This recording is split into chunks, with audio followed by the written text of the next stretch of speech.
কাজ করে একটা ভিডিও বানাইলাম আপনাদের সবার জন্য। এটা ছিল আমার ঈদের।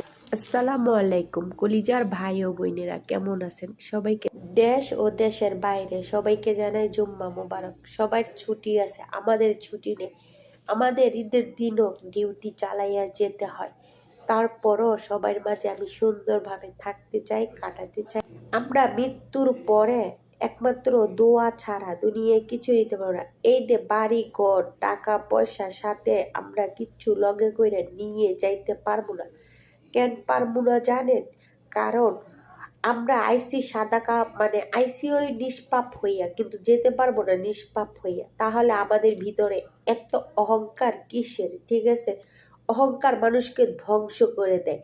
ঠিক আছে, আমি মনে করি অহংকার না করে জীবনটাকে সুন্দরভাবে চলেন, দেখেন ফুলের তোড়াটা অনেক সুন্দর। ঠিক আছে, সুন্দর দেখে এই যে ঘাম দেখতেছেন, একটি একটি করে ঘাম চড়ানো আমাদের জীবন, প্রবাদ জীবন।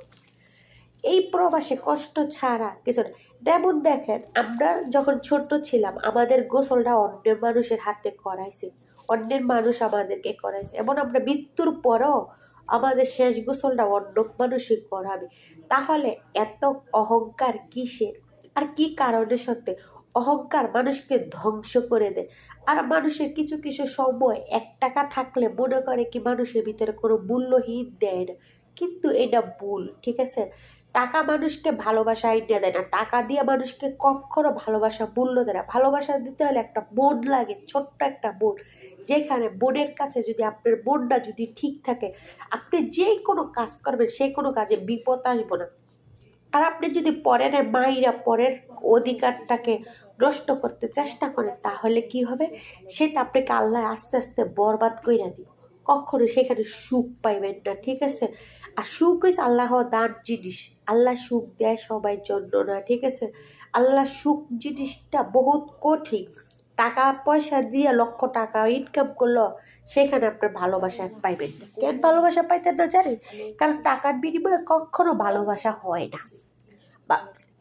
ভালোবাসা হয় দুইজনের প্রতি বিশ্বাস, এবং সেখানে বিশ্বাস থাকলে সেই জায়গার ভিতরে অনেক কিছু চলে। আর যখন বিশ্বাসটা ভাগ্যে যায় তার প্রতি, আর সে যত কিছুই করে তার প্রতি কোনো বিশ্বাস থাকে না। তবে মানুষের জীবনে অহংকার ও গরিমা এগুলো করা ঠিক না। কারণ একজন প্রবাসী বুঝে একজন প্রবাসীর কষ্ট। যেমন বাইরে বিদেশকে বাইরে যারা থাকে তারা কিন্তু দিন শেষে ছেলেরা বাইরে কোনো জগৎ দেখতে পারে, আর ভিতরে যারা বাসা বাড়ি কাজ করে তাদের জীবনটা একটা